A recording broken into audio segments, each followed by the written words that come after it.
Every man by nature is a damaged good. For me, I believe that marriage is a beautiful concept. The unfortunate thing about it is the fact that a beautiful concept that is flawed by the complexities and the dysfunction of individuals that come to apply or to execute the concept called marriage. Because whether you like it or not, who you are is who you bring into the marriage. Trauma affects individuals differently. Trauma can impact your personality. It erodes you of your self-confidence. So one particular night, I left home. That's why my father said something to me that really broke me. I came back in the middle of the night. I was crying. My dad was ready to beat me up. My mom took me to him and said, look, you've hurt this boy. And I told him that since the incident happened, you've not even bothered to hurt me how I cope in school. And these are the things I've been going through. So when I explained to him how I've been bullied, how people have made jest of me and all sorts, and coming home, you're supposed to be my safe space, now saying, alluding to the same thing. It was at that point, that was the first and only time I saw my dad broke down.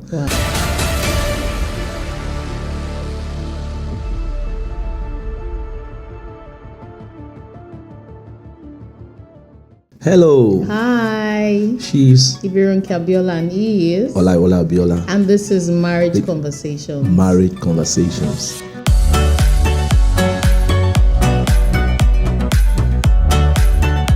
We'd like to welcome you once again to Marriage Conversations, everyone. I mean, it's beautiful to come back here again. Yeah. We had this a while ago. We started out on Instagram Live, then we were on radio for some time. Yeah. Now it's a podcast, a full-blown podcast. It's good to be back, honestly, to Marriage Conversations. Yeah. And it promises to be enlightening. And we look to inspire, and we also look to encourage people to normalize counseling and therapy, going for counseling and therapy. I'm a relationship, marriage and family therapist. I'm a certified professional mental health counselor. And the whole essence of doing this is to encourage people to normalize going for counseling, for therapy. Yeah. It's also to put out the right information as per relationship and marriage out there. Yeah. We know that there are a whole lot of things going on online. Yeah. I mean, there are a lot of information here and there. Yeah. And I also know that it's easy for people to go online and pick up information by themselves. Yeah. But I know that as per in visual, when people have conversations about a certain topic, especially we're talking about relationship and marriage, and when it is driven from experience and from the things that you've seen over the years, that you've encountered over the years. In our personal relationship experiences. Yes. So I feel like there's a way, it goes a long way to impact the people that you're sharing the information. Another reason is because as a therapist myself, I'm privileged to sit with men and women, lost count of men and women, been privileged to sit with them in personal counseling sessions and therapy sessions. And by that kind of engagement and experience, I've come to realize that there is need to put a lot of information out there to help people to find solution to their marital and relationship situations. Yeah. So today we want to look at something very, very important. I mean, it's something connected to everyone. Yeah, especially married folks. Especially those that are in relationships. Yeah. And also if you've grown up in a certain environment, a certain family, which all of us are part of. Definitely. You are definitely, this topic we're talking about concerns you. The topic is marriage and trauma. How trauma impacts marriage and relationship. It's a big deal for me. I mean, I know that you have a whole lot of things to talk about. So I'm going to leave it to you. First of all, I think we should look at what marriage is first of all. Let's discuss marriage itself. What is marriage itself? Then we can look at the other topic. Well, for me, as I said earlier on in my private practice and engagement with people, with couples, I've come to realize that if there's anything at all that so much impact to the very core, the very fabric of the essence of a marital relationship is the traumatic experiences either before getting married or after people have gotten married. And when we talk about this, we can't talk about it, first of all, as you rightly said, let's talk about marriage. For me, I believe that marriage is a beautiful concept. Beautiful concept, two people coming together from diverse backgrounds, different backgrounds, and coming together to become one. The unfortunate thing about it, quote and unquote, is the fact that a beautiful concept that is flawed by the complexities and the dysfunctions of the individuals that come to apply or to execute the concept called marriage. So for me, marriage is a beautiful concept, flawed in application and execution by the intricacies, the complexities, and the dysfunctions of the individuals. Because whether you like it or not, who you are is who you bring into the marriage table. So if you are traumatized, as I used to say, I say it in passing, or at times when I'm playing that, it seems more or less we are all damaged goods, so to say. If you want to look it from a spiritual dimension, say, for all I've seen and I've come short of the glory of God. That coming short of the glory of God is the fact that every man by nature is a damaged good, because something happened to us. But if you want to go another route, let's look into this now from psychological perspective. Every one of us are a product of our nature and our nurture. So when we talk about the nature, we're talking about the genetic material we all inherited from our parents, from our ancestral line. And whether you like it or not, these things are real. Some have diseases, like for example, diabetics, high blood pressure. And we also have character flaws that move from one ancestral line, from one generation to the other. But most importantly, what has been found through research that has impacted people's lives greatly, that is even has been found to be even be stronger than nature, is the nurture aspect. We talked about the environment, the way people were raised, the way people were conditioned, the societal factor, the religious factor, and the significant emotional event of life that impact people as they grow up. Now they've become adults, but they were raised in a particular environment that has conditioned them to behave in a certain way. And when people also now go through significant emotional event of life, such as an abuse, such as neglect, such as, let's say, a rape incident or an accident that impact life-threatening events that people come across as the journey through life, it impacts the kind of person they become. And when you come into marriage, you bring all those baggage into marriage. And it is what it is. Wow. I mean, that is so full. And from what you've said, you've spoken about everyone having one dysfunction or the other. Everyone coming out of a certain family or a certain environment that has impacted them one way or the other. And it has informed what they've become and how they live. Now my question now is, what exactly is trauma?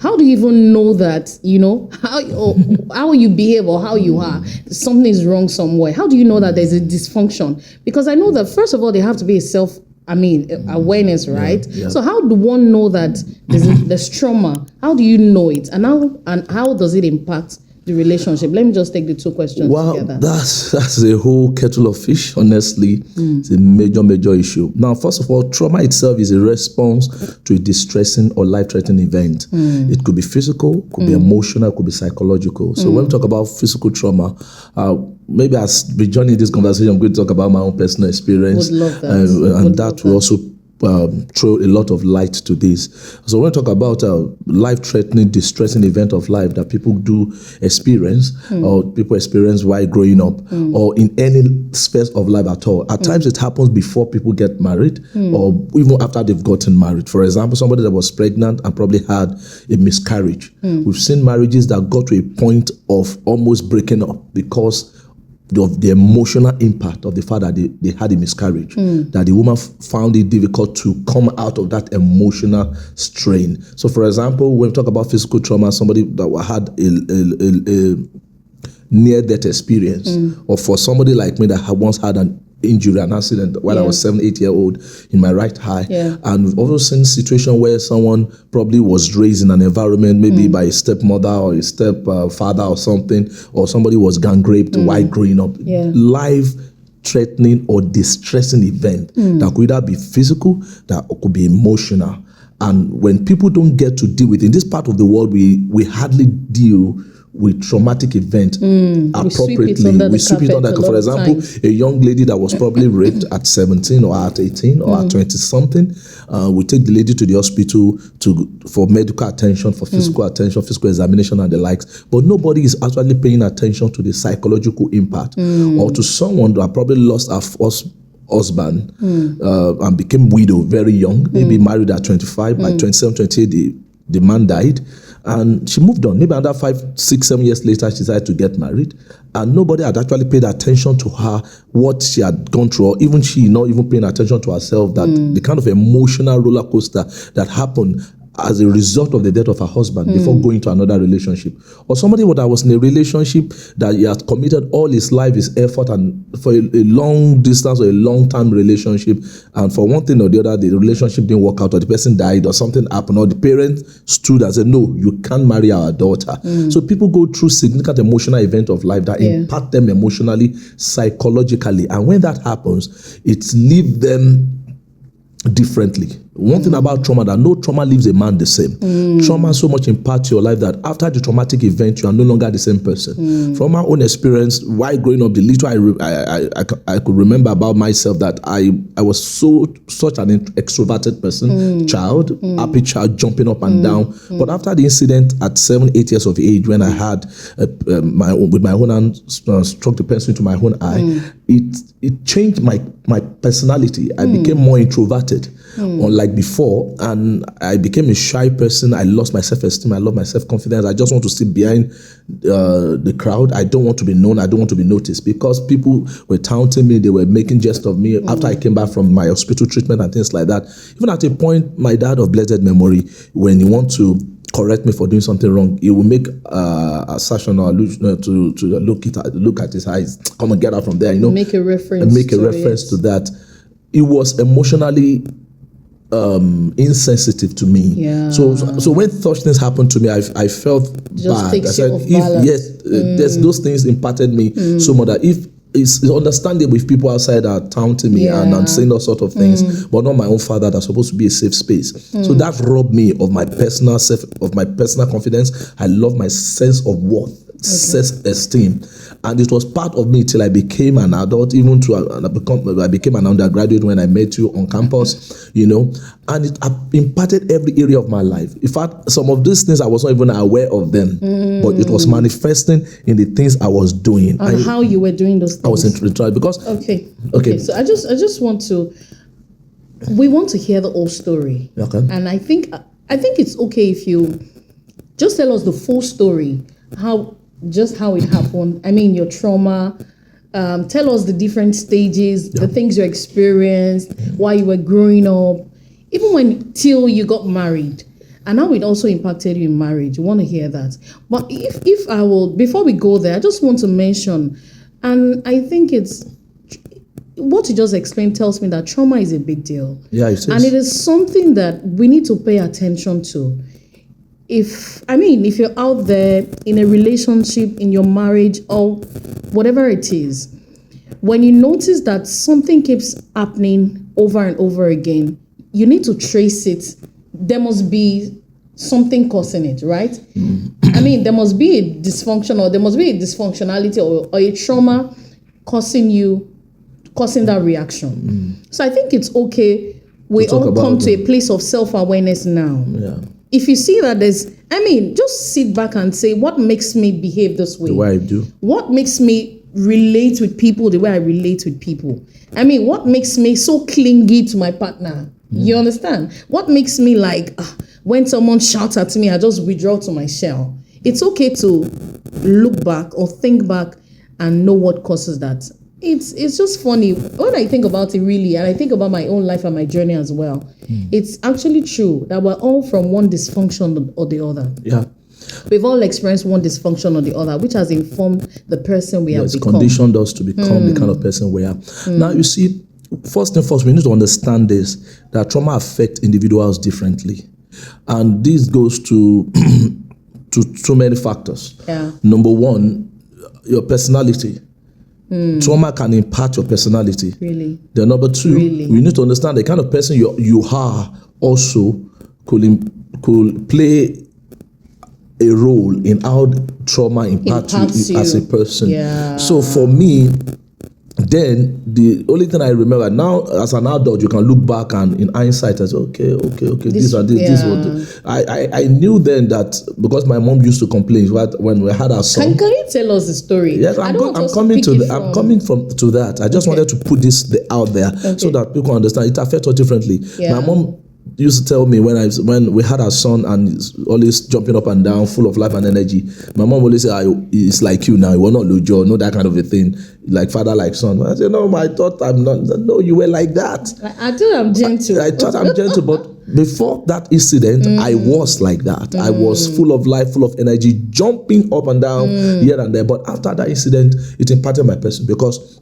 what happened was that after that incident, I went to school one particular day, and just like every other day, all things bright and wonderful, all creatures, God made them all, so to say. It was just like every normal day. 7, 8-year-old, I think I was in primary school then, and I got to school, I had a brand new pencil. I wanted to share with my friends. Look, my pencil is beautiful, my pencil is longer than yours.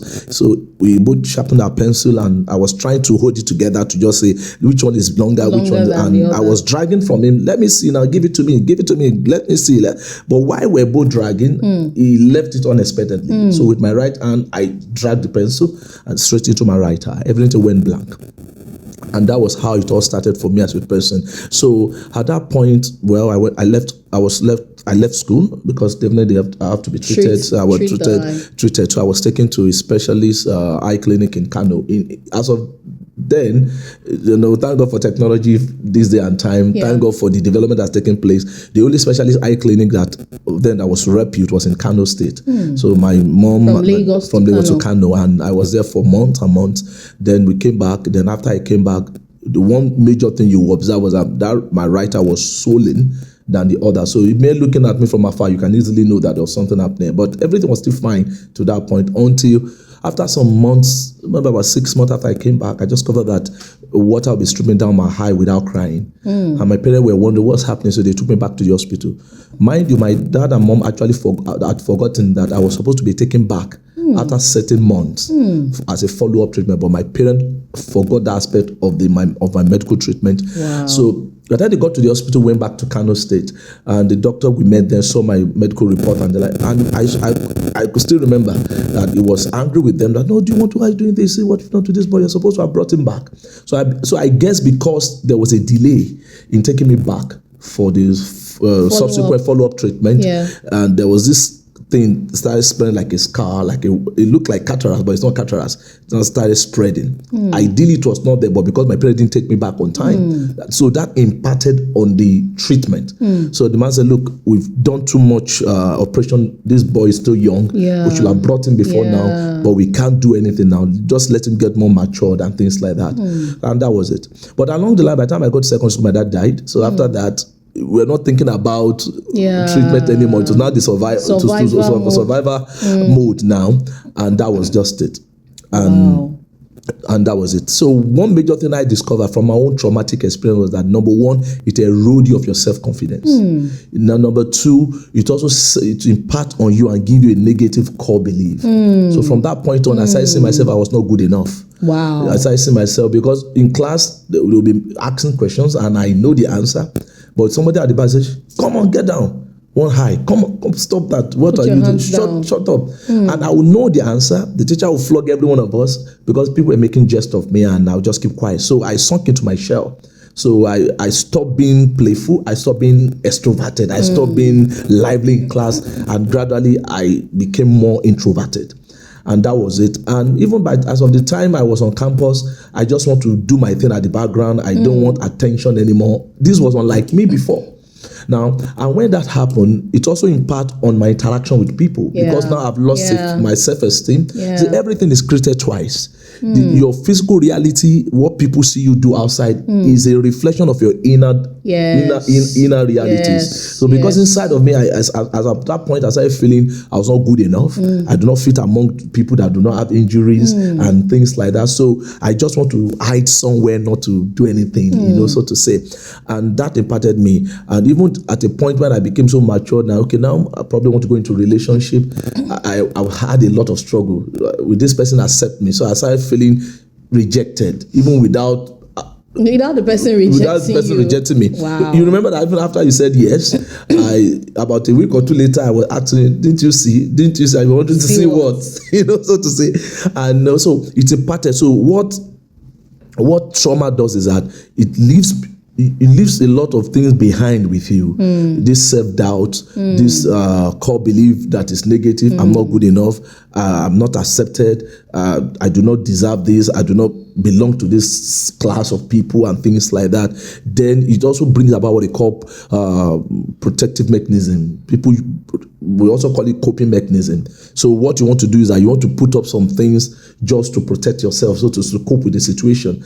So at times you just want, the best thing to do is just to keep quiet.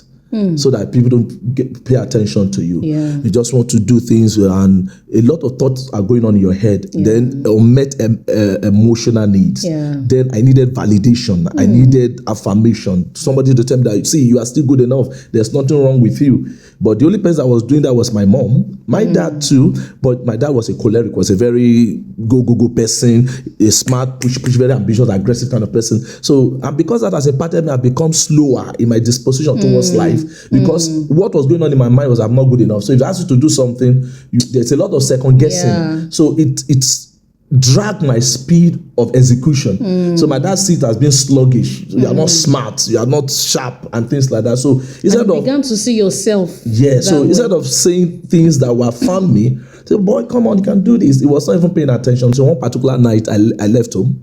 I walked away from the house because my father said something to me that really broke me regarding my eye. And so I came back in the middle of the night. I was crying. My dad was ready to beat me up. Where you left the house? Where did you go? And I was crying. I said, what's the problem? So my mom took me to him and said, look, you've hurt this boy. And I told him, Dad, since the incident happened, you've not even bothered to ask me how I cope in school. And these are the things I've been going through. So when I explained to him how I've been bullied, how people have made jest of me and all sorts, and coming home, you've been supposed to be my safe space, now alluding to the same thing. It was at that point, that was the first and only time I saw my dad broke down as a man in tears. I'm feeling emotional as well.